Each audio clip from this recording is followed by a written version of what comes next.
বিদ্যালয় জীবনে কিছু বন্ধু ছিল। ক্লাসে প্রচণ্ড তৃষ্ণায় জল চাইলে বলতো, সরি রে, বোতলে মুখ লাগিয়ে খেয়েছি। তখন পাশ থেকে অন্য কেউ জল দিয়ে দিত। আবার কেউ কেউ এক বেঞ্চে চারজন বসার জায়গায় তিনজন বসেও বসতে দিত না। আবার কেউ আমার জন্য জায়গা রেখে দিত। পরীক্ষার শেষ 5 মিনিট একটু দেখালেই পাস মার্কটা উঠে যায়। কিন্তু বন্ধু থেকে দেখাবে বলেও শেষ মুহূর্তে খাতা জমা দিয়ে চলে যায়। আবার কেউ কেউ রিস্ক নিয়েও নিজের একটা এক্সট্রা পেজ দিয়ে রাখে। কিন্তু বন্ধু হয় অনেক সময় দূরে পালায়, সাহায্য চাইবো এই বয়ে, তারা অ্যাকচুয়ালি খারাপ সময়েই দূরে যায়। আবার কিছু বন্ধু হয় যারা টাকা দিয়ে বলে, এই নে, কিছুদিন পর দিলেই হবে।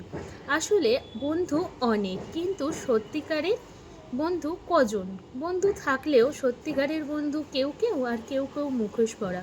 তবুও বেঁচে থাকুক বন্ধুত্ব, চায়ের কাপে, একসাথে আড্ডায়, ফুর্তিতে, মন খারাপে। কেউ তো নেই এখন আর, এই দু চারজনই সব।